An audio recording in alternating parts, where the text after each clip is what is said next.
تو روزے دار کی دعا اللہ کے یہاں قبول ہوتی ہے. کتنا بڑا اللہ کا انعام، کتنا بڑا اللہ کا انعام.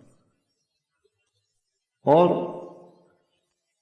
رمضان کا مہینہ آتا ہے تو عام دنوں میں، دنوں کے اعتبار سے دن اور رات میں سب سے زیادہ پورے سال میں جو رات قیمتی ہے وہ لیلۃ القدر کی رات، وہ اس رمضان المبارک ہے.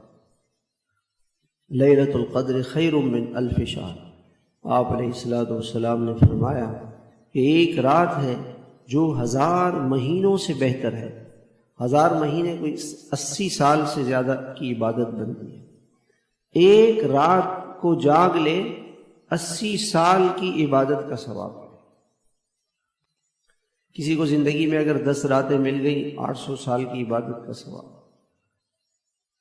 لوگوں نے بڑی قدر کی ہے اس رمضان کی. ہمارا تو رمضان ایسے ہی گزر جاتا ہے، اللہ معاف فرمائے. لوگوں نے تو بڑی قدر کی. آپ علیہ الصلوۃ والسلام نے کیسے قدر فرمائی؟ آپ علیہ الصلوۃ والسلام نے پورا رمضان مسجد میں گزارا، اعتکاف کیا. دیکھیں آپ کا گھر کیسے تھا؟ جیسے یہ مسجد ہے، وہ گھر کا دروازہ.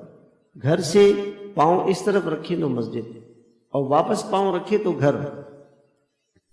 اس مبارک گھر کو آپ صلی اللہ علیہ وسلم کا جو گھر تھا وہ جنت کا ٹکڑا تھا.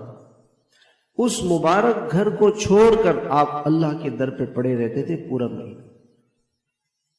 آپ کو تو ویسے بھی اللہ نے جنت آپ کو دی ہوئی تھی، پورا مہینہ آپ مسجد میں گزارتے. اس شب قدر کی تیاری ایسے آپ اس کی فکر کرتے.